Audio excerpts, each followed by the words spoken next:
ప్రేమ కలిగిన మా ప్రియ పరలోకపు తండ్రి, రాత్రికాల సమయంలో తన కుమారుడు నిమిత్తమై సంఘము ప్రత్యేకించి ప్రార్థన చేయాలని మా ప్రియ సహోదరి సరిత దేవ ఈ కూటమి ఏర్పాటు చేసుకుని ఉన్నది. దేవ ఇది అలవాటు ఆచారంగా మేము వచ్చి కొన్ని పాటలు పాడి ప్రార్థన చేసి వాక్యము చెప్పి వెళ్ళిపోవడం కాదు, కానీ నిత్యము ప్రతి కుటుంబం కోసం ప్రతి ఒక్కరూ ప్రార్థించవలసిన బాధ్యత ప్రతి ఒక్కరి మీద ఉన్నదని దేవతని మేము గుర్తెరిగి ఒకరి నిమిత్తం ఒకరు ప్రార్థించుకునే ఆత్మ నాకు మాకు దయచేయండి. కరెంటు దేవతండ్రి అంతరాయం కలిగిన మళ్ళీ ఇచ్చినో నీ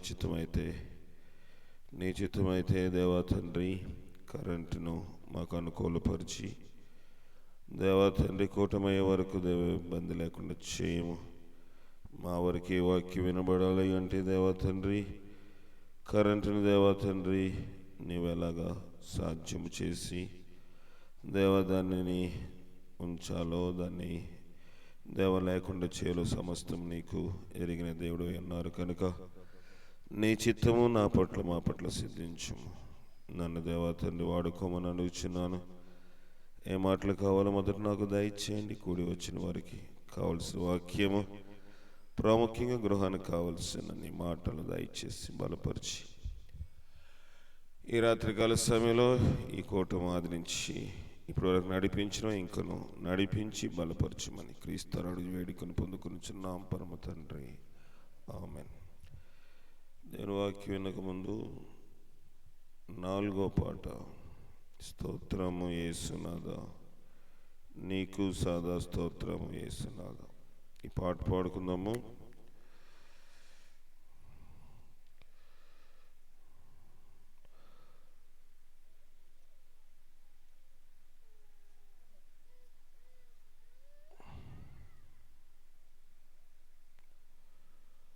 మొదటి 2 వచనాలు ఆఖరి వచనం పాడుకుందాం. ఆఖరి వచనము నీవు తప్ప మాకు పరమందున్న వేరెవరు కలరు. ఈ వచనం పాడినప్పుడు లేచి నిలబడదాం.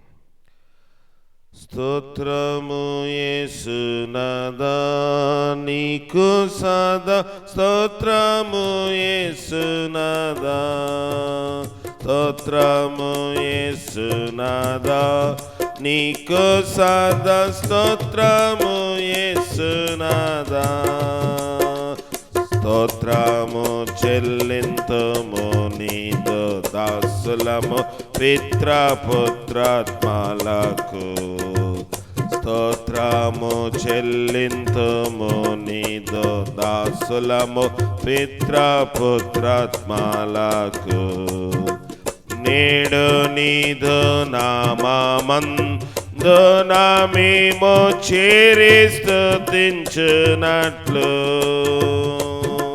నేడు నీదు నామమందు మేము చేరి స్తుతించునట్లు, చేసిన కృపకై నీకే నిరతము స్తోత్రము చేసేదాము, చేసిన కృపకై నీకే నిరతము స్తోత్రము చేసేదాము. నిలబడదాం.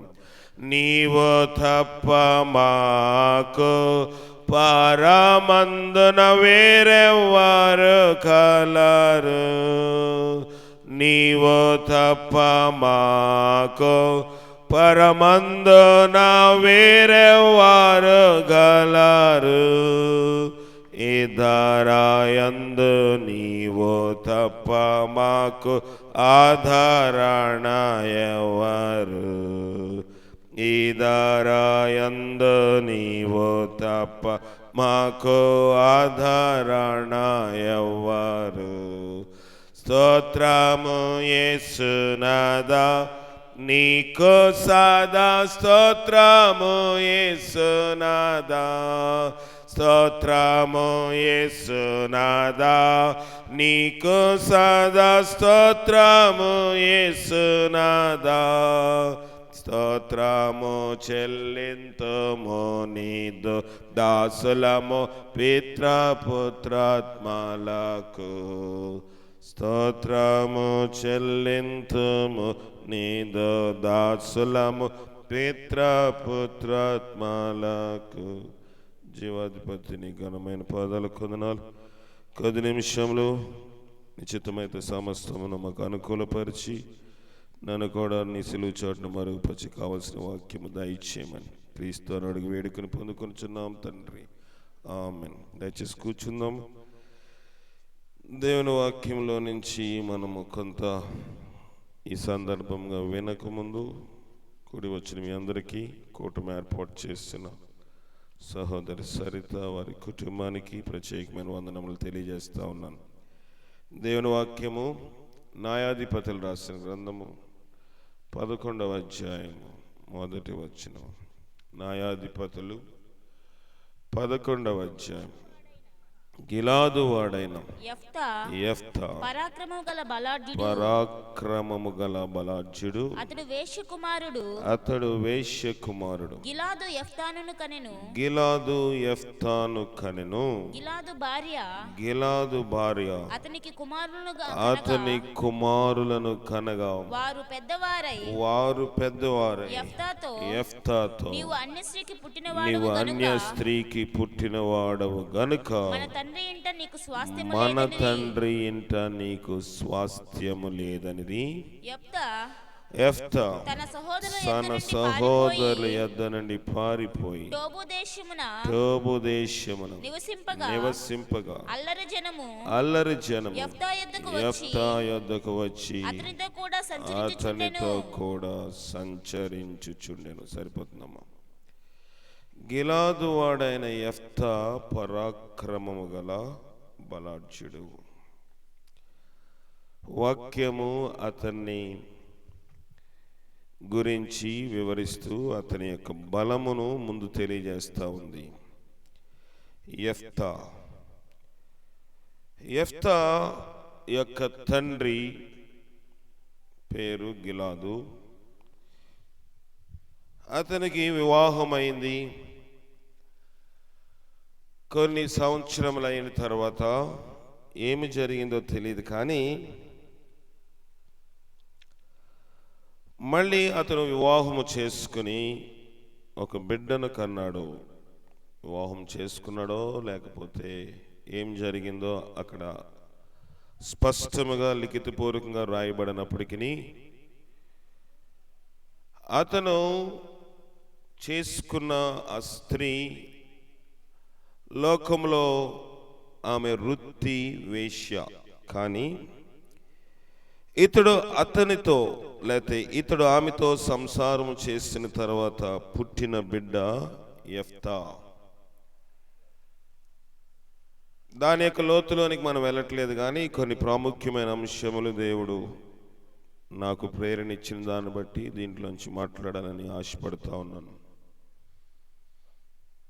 మొదటిగా అతని వ్యక్తిత్వం ఎలాంటిదన్నది ప్రక్కన పెడితే, ఎవరికి పుట్టాడు అని ప్రక్కన పెడితే, వాక్య ప్రకారముగా అతడు పరాక్రమము గల బలాఢ్యుడు. పెద్దవాడైన తర్వాత యెఫ్తా ఎదిగిన తర్వాత, యెఫ్తా వయసులో ఎదిగిన తర్వాత తన యొక్క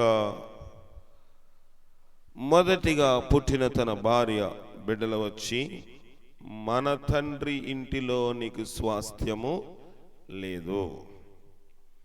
ఎందుకంటే కారణం చెప్పారు. మా అమ్మకు పుట్టలేదు, నువ్వు వేరే ఆమెకు పుట్టావు, కనుక నీకు మేము ఏమివ్వము, స్వాస్థ్యము, డబ్బులు, ధనము ఏమివ్వము అని చెప్పిన తర్వాత యెఫ్తా యొక్క జీవితంలో వారు ఏమి కలిగించారో తెలియదు, కానీ పారిపోయినట్లుగా వాక్యం సెలవిస్తుంది. యెఫ్తా తన సహోదరుల యొద్ద నుండి పారిపోయి టోబు దేశమున కాపురముండెను. ఇల్లును వదిలిపెట్టవలసిన పరిస్థితి వచ్చింది.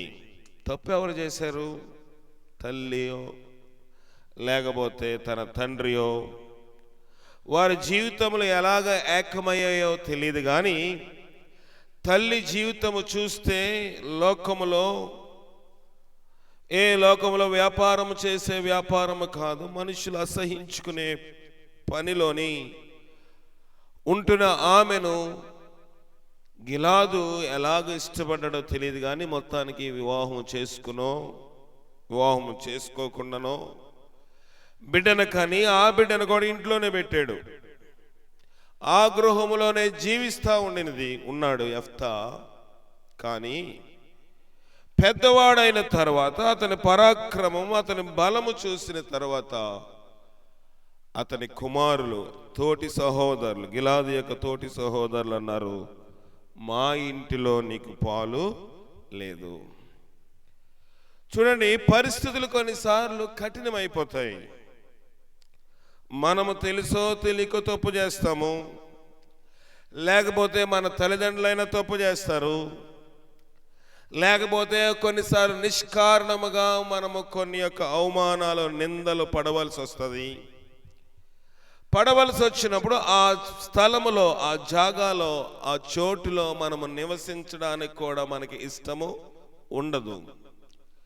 గృహము విడిచి వెళ్ళడమే కాదు, దేశము కూడా విడిచి వెళ్ళిపోయాడు యెఫ్తా వెళ్ళిపోయిన తర్వాత అతను చుట్టూన్న వారు ఏమీ పెద్ద భక్తి గల జనాంగము కాదు. ఒక దైవికమైన ప్రజల మధ్య ఏమీ అతడు తన యొక్క నివాస స్థలమును ఏర్పాటు చేసుకోలేదు. ఆ దేశంలో నివసింపగా అల్లరి జనం యెఫ్తా యొద్దకు వచ్చి అతనితో కూడా సంచరించుచుండెను. అతనితో పాటు అల్లరి మూకలు, రౌడీ గ్యాంగ్ అంతా ఉన్నారు. ఎవరితోటి? యెఫ్తా తోటి. ఇంటి దగ్గర ఏమో పరిస్థితి బాగోలేదు, ఇంటి దగ్గర ఏమో మా ఇంటిలో నీకు ఉండడానికి వీలు లేదన్నారు అన్నదమ్ములు.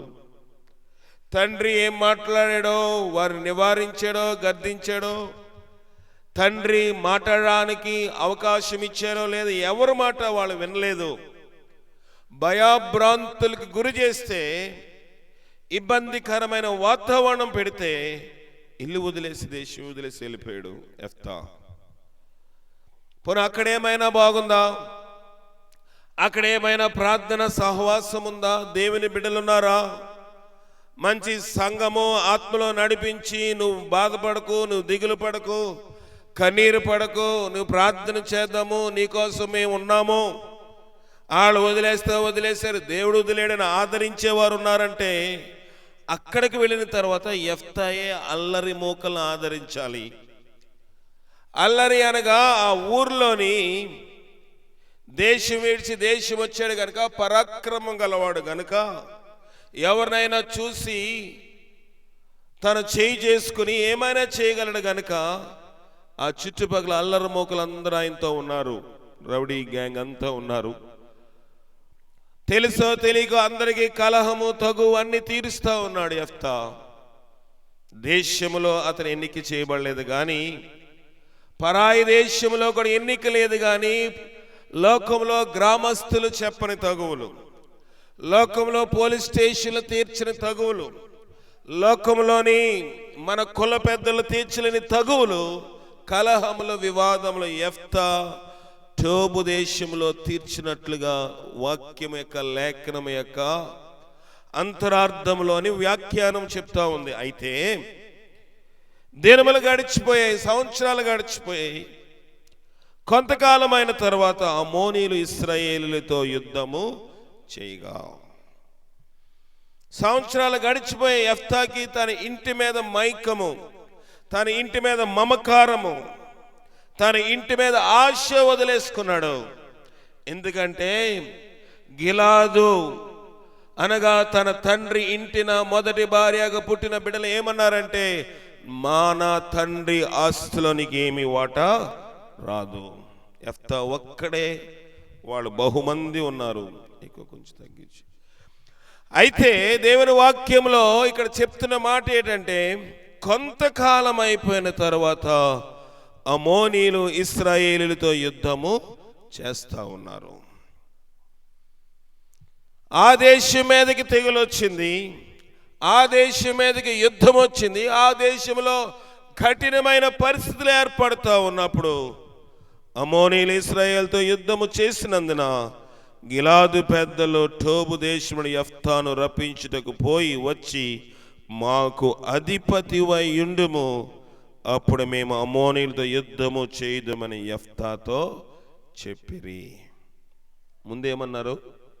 2వ వచనంలో, వారు పెద్దవారైన తరువాత యెఫ్తాతో, నీవు అన్య స్త్రీకి పుట్టినవాడు గనుక మన తండ్రి ఇంట నీకు స్వాస్థ్యము లేదు,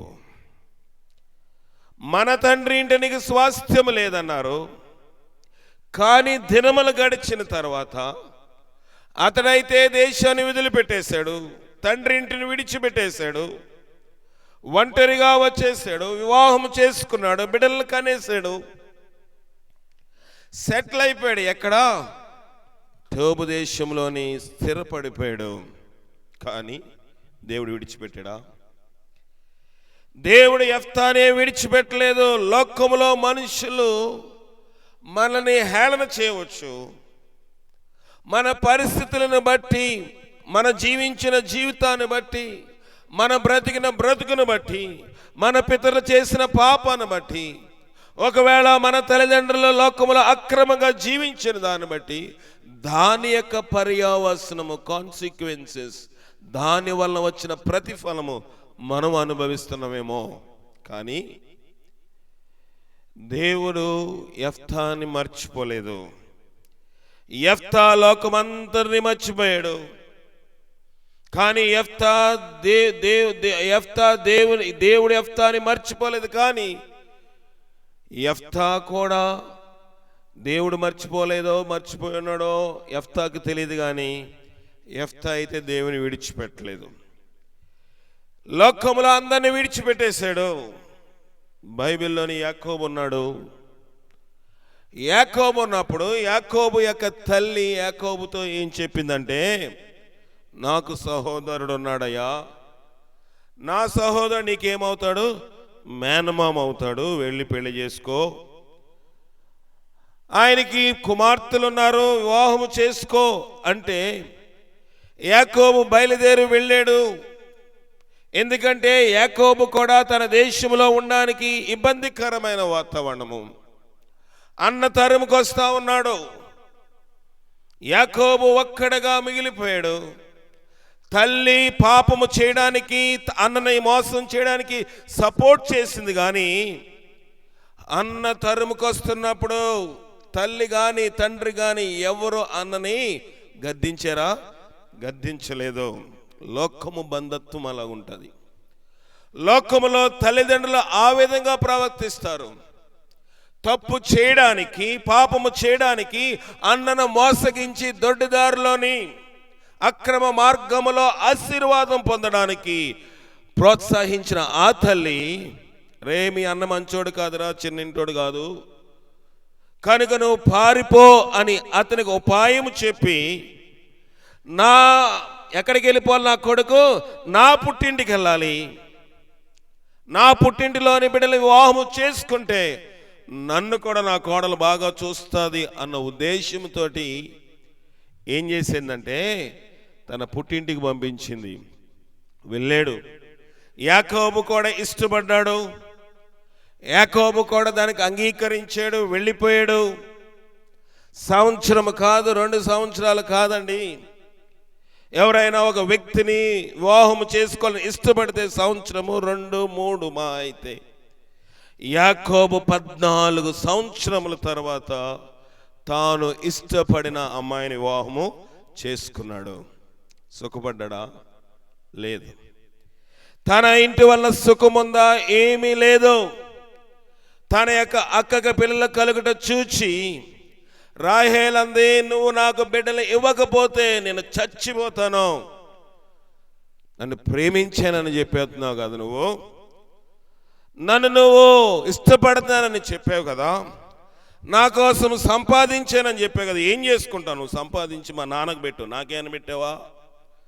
నా కోసం సంపాదించి అంతా మా నాన్నకే ఇచ్చావు కనుక నాకు బిడ్డలేమీ లేకపోతే నీ ప్రేమ వల్ల నాకేంటి అని యాకోబుని రాహేలు శోధించింది. ప్రియమైన దేవుని సంగమా, భౌతిక సంబంధమైన ప్రేమ అలాగుంటుంది. భౌతిక సంబంధంగా కొన్ని ఆలోచనలు చేసి మన మన బిడ్డలు, మన కుమార్తెలు కానివ్వండి, కుమారులు కానివ్వండి, మనకు కలిగిన వారు ఇంట్లో వివాహం చేసుకుంటే బాగుంటుంది అనుకుంటాం. కానీ కొన్నిసార్లు మనం గ్రహించలేం. యాకోబు నా ఇంటికి వెళ్తే సుఖపడతాడు, నా అన్న కుమార్తెని యాకోబు చేసుకుంటే వృద్ధాప్యంలో నాకు గెంజిపోస్తుంది అనుకున్నాడు. ఎవరు? రిబకా. కానీ కలహము, వాతావరణము.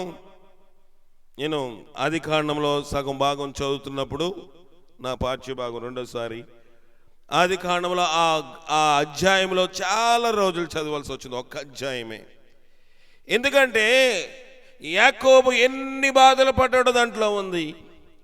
యాకోబు ఆ యొక్క స్త్రీని వివాహము చేసుకోవడానికి, తానుకు నచ్చిన స్త్రీని వివాహం చేసుకోవడానికి ఎన్నో బాధలు పడ్డాడు. చచ్చిపోతానని బ్లాక్మెయిల్ చేసింది తన భార్య, ప్రయోజనము లేదు.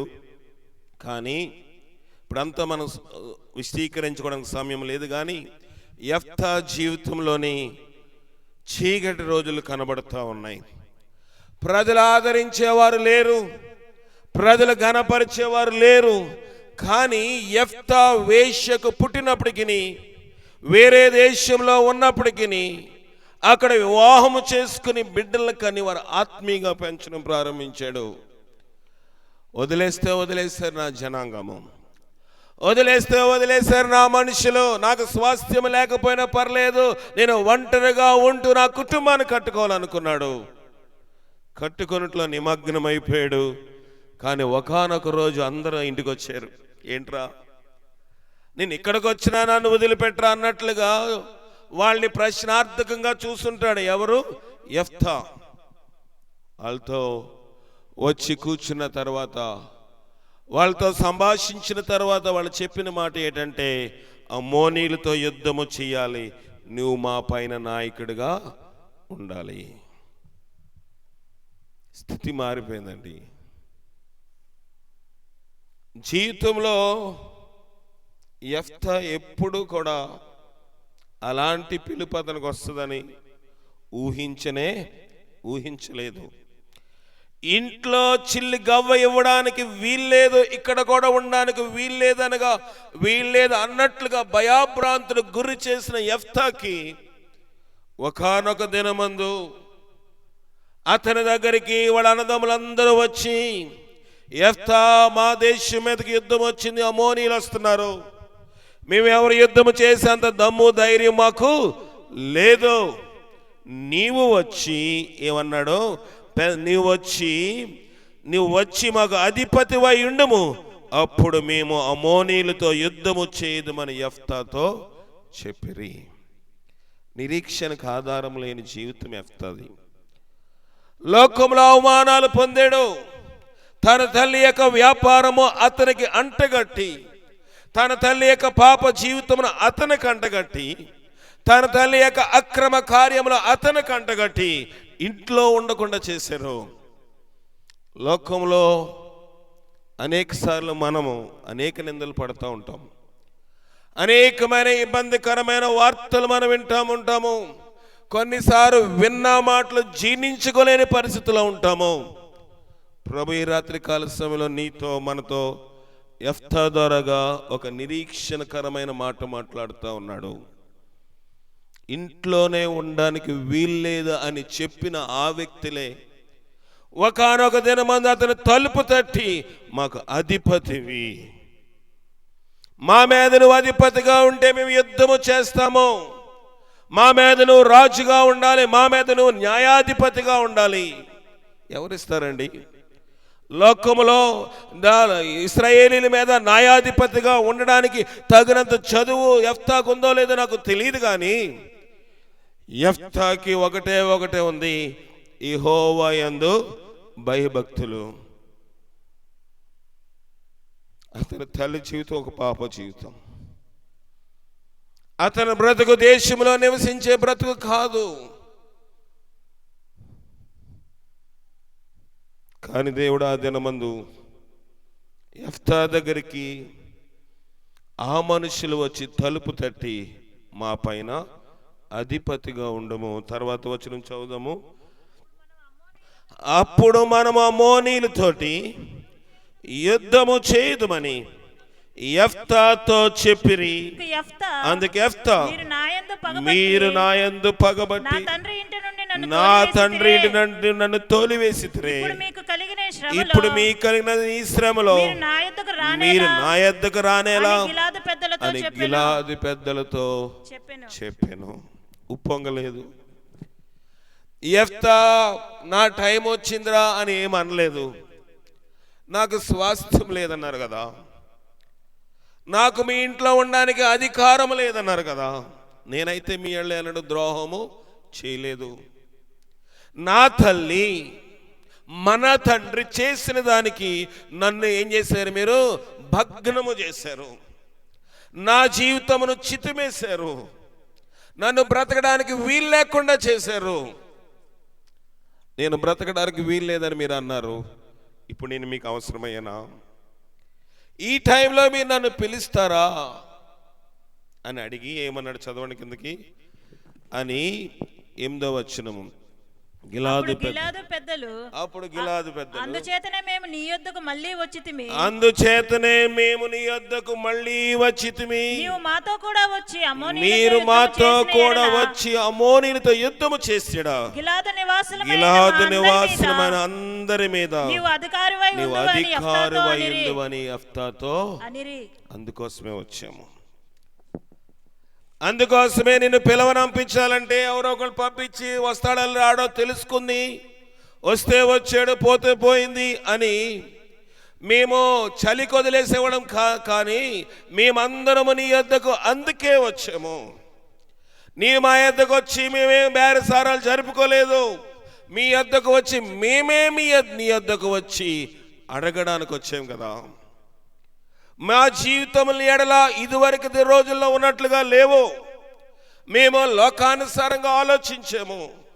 మేము స్వాస్థ్యం పోతుందేమో మా యొద్ద ఉంటే, మాకు బ్రతుకుండదేమో, మా మీద నువ్వు అధికారం అయిపోతావేమో, మాకు కూడెట్టవేమో అనుకుని భయపడ్డాము. కానీ నేటి దినమందు నీవే మాకు దిక్కయ్యేవు. ఇల్లు కట్టువారు నిషేధించిన రాయి ఏమవుతుందంట? మూలకు తలరాయి అవుతుంది. లోకములోని మనకున్న పరిస్థితులు మనకేమి ఆధారంగా ఉన్నట్లు అనిపించవు.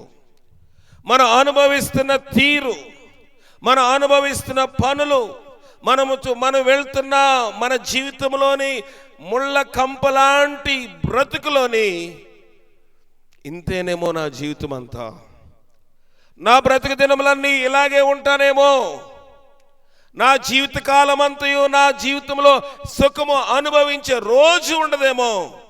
సాక్ష్యం చెప్తూ సహోదరి అంది, ఇలాంటి జీవితం పగోళ్ళకు కూడా ఎవరికి రాకూడదు. తాను అనుభవిస్తున్న దుఃఖము, తను అనుభవిస్తున్న బాధ ఎవరికి రాకూడదంటే, తాను ఎంత శ్రమల్లోంచి ఆలోచనలో, ఊహల్లో, మనుషుల్లో రకరకంగా మాట్లాడుతూ ఉంటారు. మనకు కలిగిన వారే కొన్నిసార్లు మన గురించి హేళనగా మాట్లాడతారు. మన సమీపస్తులే, మన బంధువులే, రక్త సంబంధులే, మన అనుకున్న వారే కొన్నిసార్లు ఆ రీతిగా మాట్లాడినప్పుడు అవి విని దిగమిందుకోవడం చాలా కష్టముగా అనిపిస్తుంది. యెఫ్తా విని పారిపోయాడు. తరిమేరని ఇక్కడ చెప్తున్నాడు కదా, వాళ్ళతో ఏమన్నాడు మరొకసారి చదవండి మాట. పగబట్టి 7వ వచనం. మందికి యెఫ్తా అప్పుడు గిలాదు పెద్దలు 7వ వచనం. అందుకు యెఫ్తా మీరు నా యందు పగబట్టి నా తండ్రి ఇంటి నుండి నన్ను తోలివేసితిరే. ఇప్పుడు మీకు కలిగిన శ్రమలో మీరు నా యొద్దకు రానేలా అని గిలాదు పెద్దలతో చెప్పాను. తోలివేసితిరి. తోలేసి ఉండడానికి వీల్లేదు. మా జీవితంలో నీ యొక్క ఛాయ్ ఉండడానికి వీల్లేదు. ఇంచుమించుగా తన తల్లి అయినా తన తండ్రి అయినా గిలాదుని మ్యానిపులేట్ చేశారు. నువ్వు తప్పు చేసావురా, మాకు తండ్రివే, కానీ నీ యొక్క శరీరేచ్ఛలు నెరవేర్చుకోవడానికి ఎవరో వేషితో వెళ్ళిపోయి నిష్టానుసారంగా ప్రవర్తించి మేమేదో చిన్నపిల్లలప్పుడు మేమేదో మా తమ్ముడు మా ఓడు అనుకున్నాము. కానీ మేము పెద్దవారైన తర్వాత వాడు మా రక్తము కాదని తెలుసుకున్నాం. నువ్వు చేసిన తప్పుకి మేము జీవితాంతం శ్రమపడాలా అన్నట్లుగా తన తండ్రి నోరును మోయించేస్తుంటారు గిలాదు యొక్క కుమారులు. కానీ దేవుడు అలాగే ఉన్నాడా? దేవుడు అలాగే యెఫ్తా ప్రవర్తిస్తూ ఉన్నాడా? యెఫ్తా యొక్క ప్రవర్తన మనుషుల దగ్గర చెడ్డగా ఉన్నదేమో, యెఫ్తా యొక్క జీవితము, యెఫ్తా యొక్క బ్రతుకు, తన తల్లి యొక్క వ్యాపారము మనుషులకు అసహ్యంగా ఉందేమో. కానీ దేవుని ఎదుట యెఫ్తా తల్లి గురించి ప్రస్తావించబడలేదు. కానీ యెఫ్తా గురించి పరాక్రమం గల బలాఢ్యుడు. యెఫ్తా అతిశయపడలేదు. వాళ్ళు అడిగిన తర్వాత 9వ వచనంలో అందుకు యెఫ్తా అమోనీయులతో యుద్ధము చేయుటకు మీరు నన్ను గిలాదుకి తిరిగి తీసుకుని పోయిన మీదట యెహోవా వారిని నా చేతికి అప్పగించినలా నేనే మీకు ప్రధానుడనవుదునా అని గిలాదు పెద్దలను అడుగగా గిలాదు పెద్దలు నిశ్చయముగా మేము నీ మాట చెప్పున చేయుదుము, యెహోవా మన యుబయోల మధ్య సాక్షిగా ఉండనుగాక యెఫ్తాతో అనిరి. ఒకవేళ దేవుడు నాకు జయమిస్తే, అమోనీయుల మీద దేవుడు నాకు జయమిస్తే నేనే మీకు ప్రధానిగా ఉందునా? ఖచ్చితంగా గత్యంతరం లేదు. అంతకుముందు గట్టిగా మాట్లాడారు. ఇలాంటి పరిస్థితి యోసేపుకి తన అన్నదమ్ముల దగ్గర నుంచి ఎదురైంది. ఎవడరా నువ్వు? మా పనులు నీకు సాష్టాంగ పడతాయా? తండ్రికి చెప్పారు యాకోబుకి. యాకోబు మనసులో ఆ మాటలు ఉంచుకున్నాడు కానీ గట్టిగా ఏం మాట్లాడలేకపోయాడు. ఏంట్రా నేను కూడా నీకు సాష్టాంగ పడాలా అని యాకోబు తన యొక్క కుమారుడైన యోసేపుని అడిగాడు. వీడి కలలు ఏమవుతాయో చూద్దాము. వాడు వస్తున్నాడు దూరం నుండి. యోసేపు కూడా దావీదు వలె ఒక కొరియర్ బాయ్, ఒక క్యారేజ్ పట్టుకుని వచ్చాడు. వాళ్ళకు కూడా ఆనల యొక్క యోగక్షేమాలు ఎలాగ మందన మేపుతున్నారో, అక్కడ ఏ ప్రాంతంలో ఉన్నారో, వాళ్ళు ఎంత క్షేమంగా ఉన్నారో కనుక్కొని తండ్రికి చెప్పడానికి వచ్చాడు. ఒక post man come delivery boy carriage ఇవ్వాలి. అక్కడ సమాచారం ఎవరికి చెప్పాలి? తండ్రికి చెప్పాలి. పర్లేదు, అక్కడ వారి యొక్క అన్నదమ్ముల యొక్క సమాచారం చెప్పాలి. సమాచారం చెప్పడానికి వచ్చిన వాడిని ఒంటి మీద నూలు పోగు లేకుండా బట్టలు ఊడదీసి గోతులో పడేసి భోజనం చేస్తుండగా మిద్యానీయులు కనబడితే వర్తకులకి, వ్యాపారస్తులకి యోసేపు నమ్మేసి ఇప్పుడు కళ్ళేమవుతాయో చూద్దాం అనుకుని హేళన చేశారు. యోసేపు కూడా దేశం విడిచి వెళ్ళిపోయాడు. యోసేపు దేశం విడిచి వెళ్ళిపోతే యోసేపు దగ్గరికి కూడా దేవుడు ఎవరిని రప్పించాడు? యోసేపు యొక్క అన్నదమ్ములను రప్పించాడు. యోసేపుకి ఇంకా శ్రమలు ఎక్కువ, ఇంకా నిందలు ఎక్కువ, ఇంకా అవమానాలు ఎక్కువ. దేవుడు కొయ్యి పని చేసినప్పుడు మనకు అర్థమవుతుంది. ఆ యొక్క దూలమో ఆ యొక్క చెక్కనో ఏం చేస్తారు? మొదట కోస్తారు కావాల్సిన సైజులో. తర్వాత చిత్రి అంటారు, ఇక్కడ ఏమంటారు, దాన్ని సాప్ చేస్తారు. ఒక చెక్క లేకుండా దాన్ని పెట్టి లాగుతారు. దానికి బ్లేడ్ ఉంటుంది. బ్లేడ్ అటు ఇటు అటు ఇటు అటు లాగినప్పుడు చెక్కకి ఏం నొప్పి ఉండదంటారా? ఉంటుంది. శ్రమలో ఇబ్బందిలో ఉంటుంది. కానీ ఒక వస్తువుగా, ఒక ఉన్నతమైన స్థితిలోనో, ఒక డోర్ గానో, ఒక ఫర్నిచర్ గానో, ఒక అద్దమునకు ఫ్రేమ్గా ఆ చెక్క ఉండాలి అంటే అది చిత్రీగుండా వెళ్తూనే ఉండాలి. అది అంతా అయిపోయిన తర్వాత మళ్ళీ ఇంకొక పేపర్ తీసుకుంటారు, శాండ్ పేపర్ అంటారు. దానికి ఆ పేపర్ అంటే గాజు పెంకులు నూరి ఏం చేస్తారంటే దానికి అంటిస్తారు. దాన్ని పెట్టి రుద్దుతూ ఉంటే దాంట్లో పొడి రాలుతూ ఉంటుంది. ఇదంతా తుడిస్తే దాని మీద చేయి వేసినప్పుడు చాలా నున్నగా ఉంటుంది. మానవుని జీవితంలో శ్రమలు అధికమవుతున్నాయంటే, నిరీక్షణకు ఆధారం లేనట్టుగా మన బ్రతుకులు కనబడుతున్నాయంటే దేవుడు ఎక్కడో ఉన్నతమైన స్థితిలో పెట్టాలని ఆశపడుతున్నాడు. కానీ మనము శ్రమను సహించే ఓపిక మనకుందా?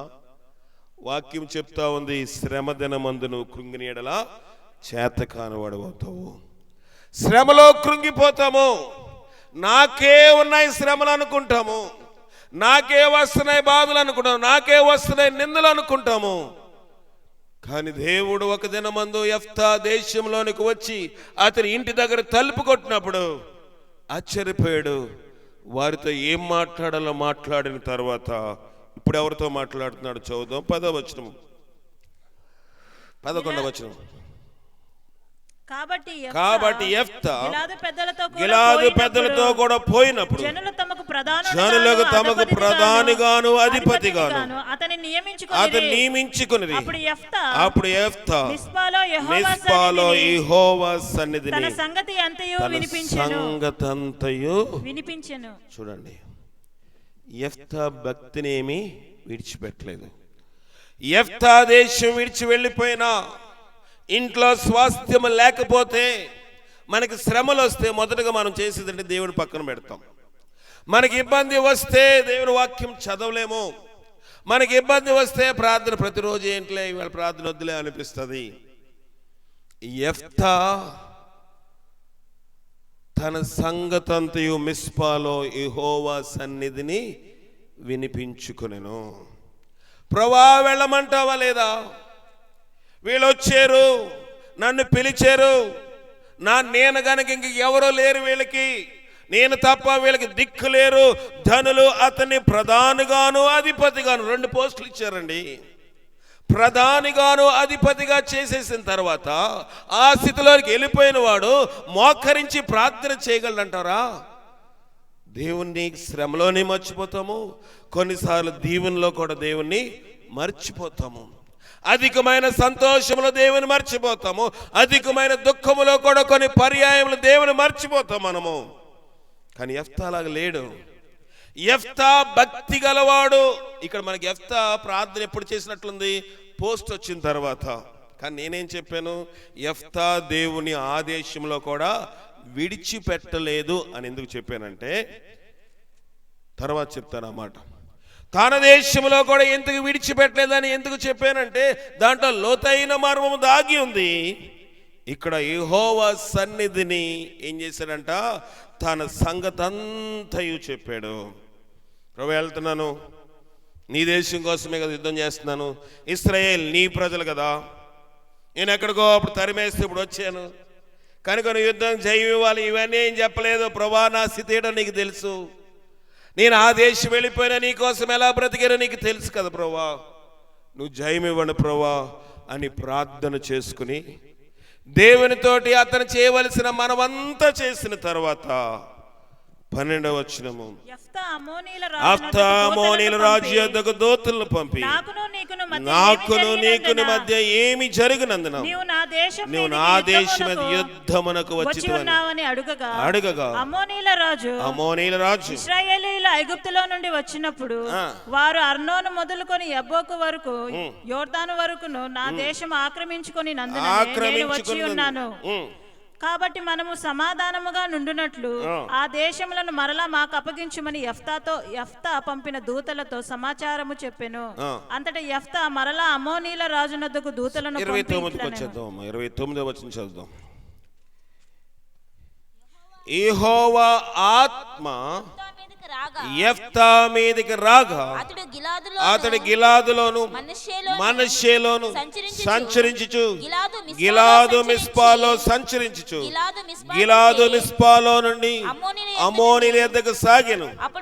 అప్పుడు యెఫ్తా యెహోవాకు మొక్కుకొనెను. ఎట్లనగా, నీవు నా చేతికి అమ్మోనీయులను నిశ్చయముగా అప్పగించినలా నేను అమ్మోనీయులకు క్షేమముగా తిరిగి వచ్చినప్పుడు నన్ను ఎదుర్కొండ ఇంటి ద్వారము నుండి బయలుదేరి వచ్చినదేదో అది యెహోవాకు ప్రతిష్టమగును, మరియు లేదా దహన బలిగా దాన్ని నేను అర్పించెదను. ఒకవేళ జీవి అయితే దహన బలి, ఒకవేళ వస్తువు అయితే నీకు ఇచ్చేస్తాను. 2 చెప్పాడు. ఏమొచ్చిందంటే యెఫ్తా మీదకి, యెహోవా ఆత్మ యెఫ్తా మీదకి రాగా మొక్కుబడి చేశాడు. యెఫ్తా వరకు స్థితిలో బాగున్నాడు కాబట్టి పర్లేదు చెప్పేశాడు అనుకుందాం. అనుకున్నట్లుగానే యెఫ్తా ప్రధాని అయిపోయాడు, అధిపతి అయిపోయాడు, యుద్ధానికి వెళ్ళాడు, జయము చూసేశాడు. విజయ సంకేతముతోటి ఉత్సాహంగా ఇంటికి వస్తూ ఉంటే, ఏది ఎదురుగుండా వస్తే నీకు అది దహన బలిగా ఇచ్చేస్తానన్నాడు. ఎవరు వస్తున్నారు ఇప్పుడు?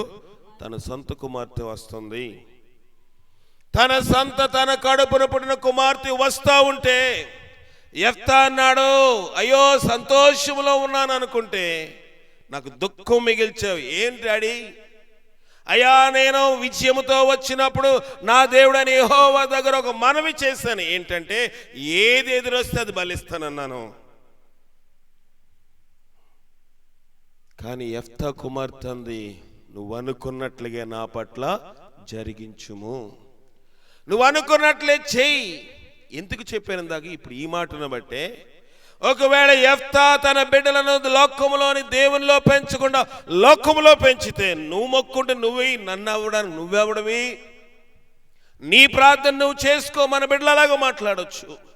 నీకు భక్తి ఉంటే నువ్వు చేసుకోమా, నువ్వు పరలోకం వెళ్ళు, నేను నరకానికి వెళ్తానులే.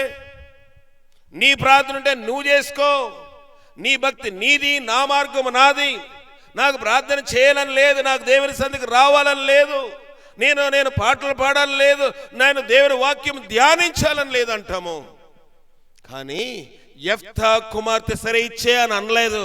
నేను కొండల మీదకి వెళ్ళాలి, నేను కొండల మీదకి వెళ్ళి నా యొక్క పనికత్తులతో, నా చెలికత్తులతో కొండల మీదకు వెళ్ళి నా కన్యత్వం గురించి ప్రలాపించాలి. భక్తిలో తన బిడ్డను, తన కుమార్తెని పెంచగలిగాడు. నేను ఈ వృత్తాంతం చదివినాడు, ప్రభా నేను నా కుటుంబం అలా పెంచలేకపోయాను. యెఫ్తాకి నిరీక్షణ లేకపోయినా నాకు ఎన్నో సౌఖ్యములున్నా, ఒక దైవికమైన కుటుంబంలో నేను పుట్టి పెరిగి ఆత్మ సంబంధంగా అనేకమైన లోతైన సహవాసంలో ఉన్నా. నేను నా కుటుంబమును యెఫ్తా వలె భయభక్తుల్లో పెంచలేకపోయాను. తండ్రి మాటకు విధేయత చూపించిన కుమార్తె. తండ్రి ఒక వేశ్యకు పుట్టినప్పటికీ బిడ్డలను ఆ యొక్క వాసన, ఆ యొక్క రంగు, ఆ యొక్క మురుకు అంటకుండా యెఫ్తా పెంచుతూ వచ్చాడు. యెఫ్తా కన్నా ఒక అడుగు ఎక్కువే చెప్పింది, ఒక మాట ఎక్కువే చెప్పింది. నీవన్నట్లుగా చేయగాని నేను పర్వతం ఎక్కాలి, నా చెలికత్తులతో పోయి కొండ మీద ఉండి నా కన్యత్వం గురించి ప్రలాపింతునని తండ్రితో చెప్పగా అతను పొమ్మని చెప్పి 2 నెలల తర్వాత ఆమెను పోనిచ్చెను గనుక ఆమె తన చెలికత్తులతో కూడా పోయి కొండల మీద తన కన్యత్వం గురించి ప్రలాపించెను. ఆత్మ జీవితం ఏంటో తెలుసుకుంది. యెఫ్తా కుమార్తె తన యొక్క నాయనమ్మ, తన తండ్రి యొక్క తల్లి ఒక వేశ్య అయినప్పటికీ యెఫ్తా ఆ యొక్క ఛాయలో బ్రతకలేదండి. ఆ మురికి ఆమెకు అంటలేదు, ఆ వాసన ఆమెకు తగలేదు. ఎందుకంటే యెఫ్తా గిలాదులో ఉంటే ఎలా ఉండేవాడు తెలియదు. కానీ యెఫ్తా టోబు దేశం వెళ్ళిపోయి అల్లరి జనాంగం ఉన్నప్పటికీ అందరికీ న్యాయం తీరుస్తూ తన కుటుంబాన్ని కట్టుకోగలిగాడు. యెఫ్తా ఈ రాత్రి నన్ను దోషిగా నిలబెడతా ఉన్నాడు. యెఫ్తా ఈ రాత్రి నా కుటుంబ వ్యవస్థని ఎలాగ పెంచుతా ఉన్నాను, నా భార్య విషయమై ఎలాగున్నాను, నా బిడ్డల విషయమై ఎలాగున్నాను, దేవుని యందు భయభక్తులు గలవారుగా వారిని పెంచగలిగినా అనేక మందిని రక్షించవచ్చు. యెఫ్తా దేశములో అల్లరి జనాంగానికి న్యాయం తీరుస్తూనే తన ఇంటిని కట్టుకున్నాడు. లోకంలో అనేకమైన కుటుంబాలు కట్టొచ్చు, అనేక మంది కోసం ప్రార్థన చేయవచ్చు.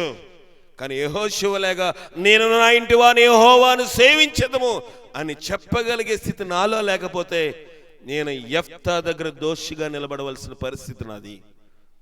కానీ యెఫ్తా అలా నిలబడలేదు.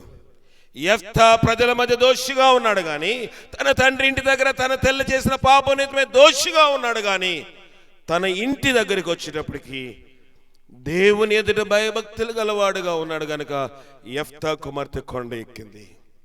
యెఫ్తా కుమార్తె ఎత్తలేనంత ఎత్తైన కొండపైకి ఎక్కి తన కన్యత్వం గురించి ప్రలాపించింది, మారు మనసు పొందింది, సిద్ధపడింది. దేనికి? మరణానికి. తన తండ్రి ఏదైతే అర్పణ ఇవ్వాలనుకున్నాడో ఆ అర్పణ నిమిత్తమై తన్ను తాను సిద్ధము చేసుకుంది. ఉండగలదా మనకి ఈ రోజులు అలాంటి త్యాగము? యెఫ్తా జీవితం ఒక సాక్ష్యం మనకి. యెఫ్తా నిరీక్షణ లేనివాడు లోకంలోని కుటుంబం పోయినప్పటికీ, తన బిడ్డను పోయినప్పటికీ, తన బిడ్డ గురించి యెఫ్తా రాకడ దినమందు ఆయన తీర్పులో మనందరి ముందు నిలబడి చెప్పగలిగిన ఒకటే మాట ఏంటంటే, నా తల్లి వేశ్య, నా కూతురు యొక్క అమ్మమ్మ వేశ్య, కానీ నా కూతురు పరలోక రాజ్యంలో స్థానము సంపాదించుకుంది.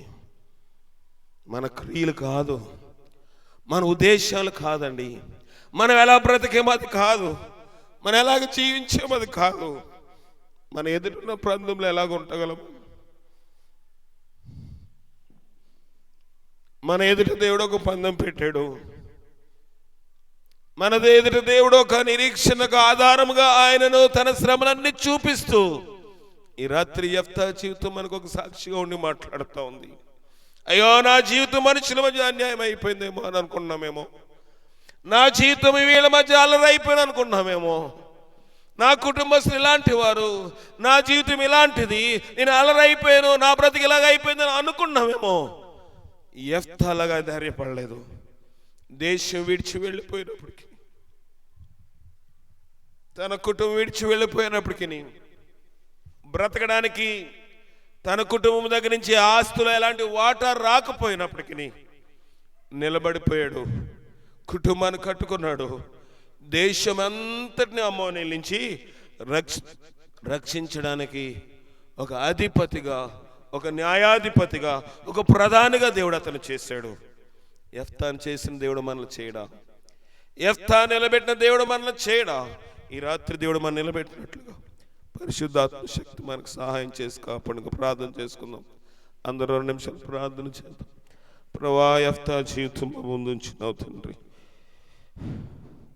యెఫ్తా తన జీవితంలో కోల్పోయడం లోకం అనుకుంది. యెఫ్తా ఎవరికి ఆధారం కాదు. తన తల్లి చేసిన పాపాన్ని బట్టి అందరూ అతను నిందించారు. ఆస్తులు ఏమీ వాట ఇవ్వలేదు, కానీ యెఫ్తా నిరీక్షణకు ఆధారం కోల్పోలేదు. దేశం విడిచి వెళ్ళిపోయి కుటుంబాన్ని కట్టుకున్నాడు కదా. ప్రార్థన చేద్దాం. ప్రభువా, నీ శక్తి మాకు దయచేయండి. ఈ రాత్రి కాల సమయంలో మా గత జీవితము మేము ప్రక్కన పెట్టి, మా బ్రతుకులు ఎలాగ ఉన్నప్పటికీ, అంతకుముందు చీకటి అయినప్పటికీ, అంతకుముందు అక్రమంలో జీవించినప్పటికీ, దేవా వాటిని వెనడలో చూసుకో, వాటిని అన్నిటిని జ్ఞాపకము చేసుకుని చెప్పినావు కదా. యెఫ్తా జీవితం ఒక నిరీక్షణకు ఆధారం కనబడతా ఉంది. కుమార్తెను దేవ ఉన్నతమైన స్థితిలో ఉంచగలిగినాడు. లోక సంబంధంగా కుమార్తెను పోగొట్టుకున్నాడు, కానీ ఆత్మ సంబంధంగా పర్వతాల మీద ఎక్కి చలికాలతో యుద్ధము దేవతను ఉపవాసం ఉండి ప్రార్థన చేసి మరణము కోసం సిద్ధపడింది కదా. ప్రభువా, నేను మేము అలాంటి సిద్ధపడగలిగే బిడ్డలు మేము సంపాదించగలమా? ఈ రాజ్యం కోసం మా బిడ్డలు మేము సంపాదించగలము? ప్రభు, లోకంలో వాటి కోసం వీటి కోసం ప్రయాసపడుతున్నానేమో. నేను లోకంలో వాటి కోసం వీటి కోసము, ఉద్యోగం కోసము, వాటి కోసము, బిడ్డలు బాగుండాలని ఆత్మ సంబంధంగా కాకుండా శరీర సంబంధంగా ఆలోచిస్తున్నానేమో. ఈ రాత్రి యెఫ్తా నేరారోపణ చేస్తా ఉన్నాడు. ప్రభువా, యెఫ్తా వలె భయభక్తి కలిగిన కుటుంబంగా నా కుటుంబాన్ని చేయండి. ప్రతి కుటుంబము నా విధంగా చేసి బలపరచు. ఈ ఆత్మ చేత నింపండి, మమ్మల్ని దిద్దండి. సహోదరి సరిత కుటుంబము ప్రతి నిందను, ప్రతి అవమానను తొలగించి తన గత జీవితం ఎలాగున్నప్పటికీ తన జీవితం నూతనంగా ఆత్మలోను భక్తిలో ప్రారంభించే కుమార్తెగా చేసి బలపరచుమని మా ప్రభును రక్షకుడైన క్రీస్తు ద్వారా అడిగి వేడుకుని పొందుకునిచున్నాం పరమ తండ్రి. ఆమేన్. మన పరమ తండ్రి అయిన దేవుని యొక్క ప్రేమ, కుమారుడైన యేసుక్రీస్తు వారి యొక్క కృప, పరిశుద్ధాత్మిక సహవాసము, యెఫ్తా వలె నిరీక్షణ గల కుటుంబాలుగా మనందరిని చేసి ఆయన రాజ్యం కోసం సిద్ధపరిచి ఇహమందును పరమందును ఆయన ఆశీర్వాదంతో నింపి బలపరిచి కాపాడును గాక. ఆమేన్. అందరికీ వందనాలు. పలహారం ఉందమ్మా. తర్వాత తండ్రి బిడ్డ ప్రయాసపడి మరి భోజన ఏర్పాట్లు చేసి ఉంది. అందరికీ సమృద్ధిగా సరిపోట కృప దయచేసి నీ ఆత్మచేత నింపమని క్రీస్తు అడుగుచున్నాం తండ్రి. ఆమేన్.